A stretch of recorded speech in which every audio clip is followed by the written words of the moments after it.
The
British are coming. They are? Well, they were way back when. We'll learn more about it in just a second, all right? Okay. All right. Live from the media studio here at beautiful Valley High School, this is Falcon Flash.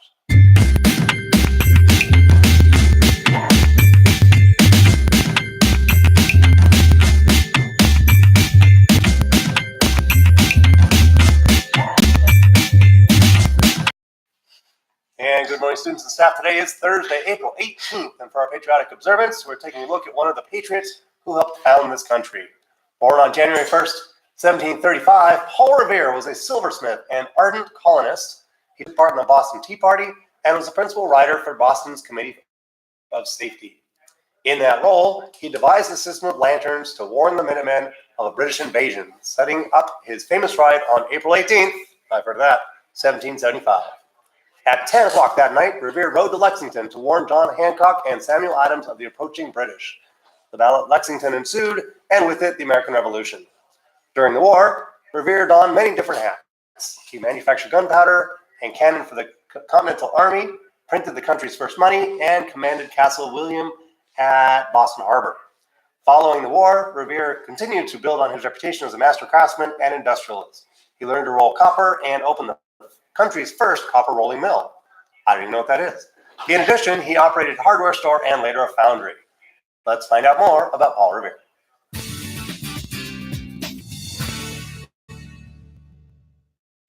In 1775, Paul Revere rode his horse to Lexington to warn the Minutemen that the British were coming.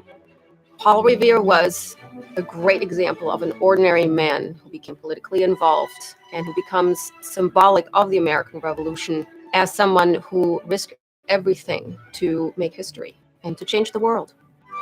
Paul Revere was born on New Year's Day, 1735, in Boston, Massachusetts. Paul Revere was an artisan, and that's a very important class in the 18th century.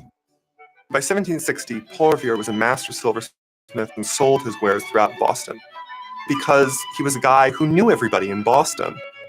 Revere married Sarah Orne in 1757, and after her death, Rachel Walker in 1773. In total, he had 16 children.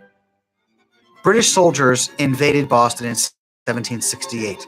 One of Paul Revere's first known political acts was to do an engraving showing the Boston Massacre in what became one of the most famous images of the American Revolution.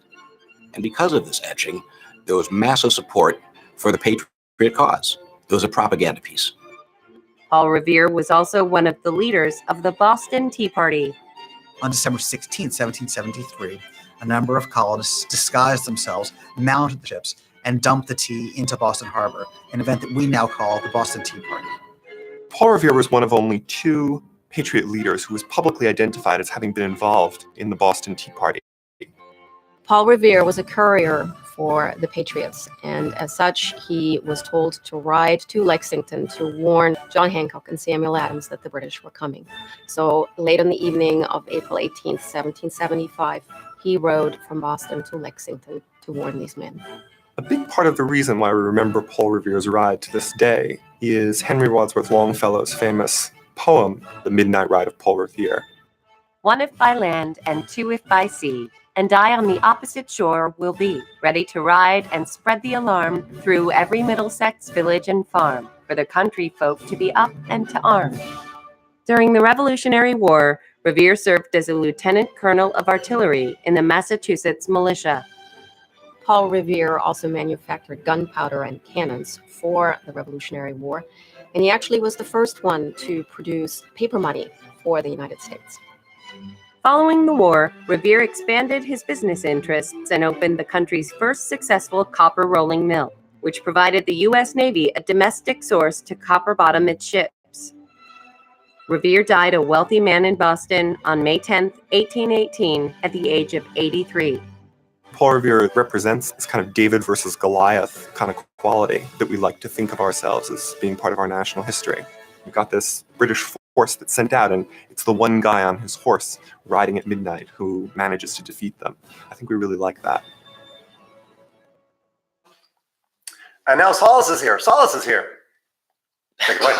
Thank you, Mr. Rosema. Good morning, Falcons. Here's today's Falcon Flash.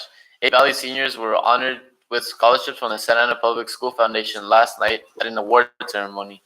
Valley had the most scholarships awarded to our campus out of the 9 high school campuses in the district, adding up to almost $10,000. Recipients included Judith Garcia, Marco Montano, Giselle Santana, Roxana Velasquez, Kevin Zhang, Kayla Herrera, Karen Gallardo Cano, Dylan Mendoza, and Paula Guerra, as well as Jennifer Miranda. Congratulations to all of them for impressing the committee with their stories and perseverance of gift. Valley High School dance program will be having their annual spring dance concert, Dance Beneath the Stars, on Thursday, April 25th, and Friday, April 26th at 7 p.m. in our auditorium. Tickets are on sale in ASB, or you can purchase them from any dance student for $7 pre-sale and $10 at the door. Don't forget to miss this great exhibition of our students' talents and teamwork. A final reminder to our seniors who would like to get their baby picture in the yearbook, tomorrow is the deadline to submit. You can either email the picture to karina.morales@sausd.us or bring it to room 4-5 for it to be scanned. Prom tickets are on sale for just 48 more hours. Get yours today or tomorrow in ASB during lunch, break, or after school. Over 250 students have already bought their tickets to this spectacular event. Will you be next?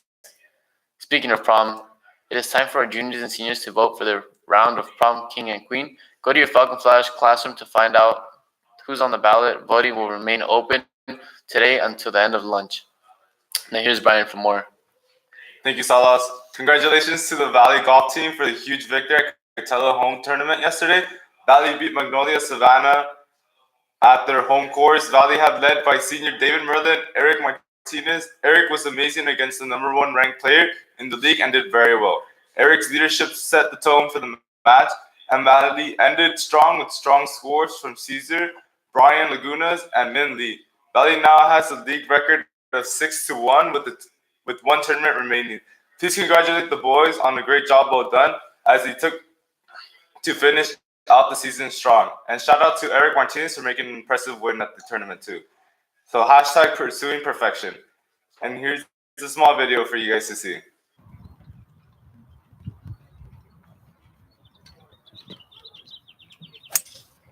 Nice, David.